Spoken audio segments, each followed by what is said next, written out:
लाखों का ज्यादा आदमी को नाम निकाल दिया और बंगाल में भी करने वाला है।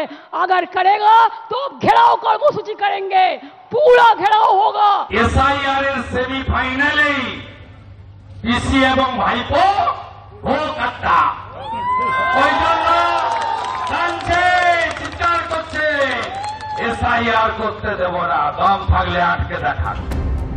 যে কোনো দিন এ রাজ্যে শুরু হয়ে যেতে পারে ভোটার তালিকার বিশেষ সংশোধন। তা নিয়ে বাকযুদ্ধের পারদ ইতিমধ্যেই সপ্তমে।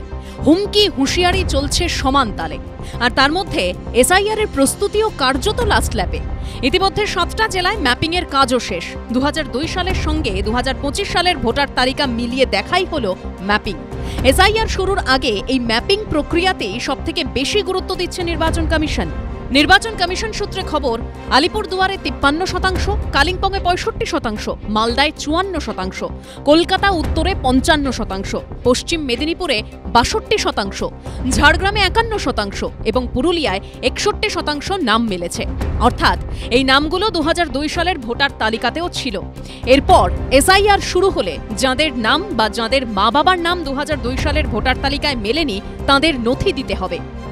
অনেক জায়গাতে 55% ভোটারের মিল নেই, অর্থাৎ সেই ভোটাররা 2002-এর ভোটার লিস্টে ছিলেন না, তাদের মা বাবাও ছিলেন না। তাহলে এই নামগুলো কোথা থেকে এলো? এই তথ্যই প্রমাণ করে যে এসআইআরটা পশ্চিমবঙ্গের জন্য কতটা জরুরি। শুধু ভোটের নিরিখে নয়, আগামী দিনে পশ্চিমবঙ্গ যে উদ্দেশ্যে তৈরি হয়েছিল সেই উদ্দেশ্য বজায় রাখার জন্য পশ্চিমবঙ্গে এইটা অত্যন্ত জরুরি। নির্বাচন কমিশন সূত্রে খবর, ম্যাপিংয়ে মিলেছে এমন 3,48 লক্ষ ভোটারের নাম তাদের পোর্টালে অন্তর্ভুক্ত হয়েছে। প্রথম মিথ্যাটা এখানে 2002 সালে কোনো মানুষকে নথি দিতে হয়নি। আপনি যদি 2002-এর ভোটার হয়ে থাকেন, আমি 2002-এ আমিও ভোটার ছিলাম, আমাকে কোনো নথি দিতে হয়নি, কারণ বুথ লেভেল অফিসাররা বাড়িতে বাড়িতে এসে তারা স্ক্রুটিনি করেছিলেন। এবার বুথ লেভেল অফিসাররা স্ক্রুটিনি করবেন না, আপনাকে গিয়ে দেখতে হবে নাম আছে কিনা, আপনাকে গিয়ে নথি জমা দিতে হবে। ভাবুন যারা পরিযায়ী শ্রমিক তারা কি করে নথি জমা দেবে? গিয়ে এসআইআর মানে হচ্ছে ভোট চুরির প্রসেস। নানান কারণে 35-40% তো আনম্যাচ করবেই, কি 40-45% তো আনম্যাচ করবেই। এর বাইরেও কোথাও কিছু যদি থাকে ওরা খতিয়ে দেখুক, কিন্তু দেখুক কোনটা। তৃণমূলের ভুতুরে ভোট বাদ গেছে তো যায়নি। আমরা অনেকবার বলেছি নির্বাচন কমিশন করেনি, তৃণমূলকে সাহায্য করেছে। এসআইআর অবশ্যই হবে, কিন্তু যেন মৃত মানুষের এবং ভুতুরে ভোটারের নাম বাদ যায়।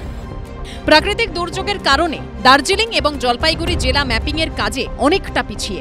শুক্রবারের মধ্যে কাজ শেষ করে এ সপ্তাহের মধ্যেই ওয়েবসাইটে তথ্য আপলোড করতে নির্দেশ দিয়েছে কমিশন।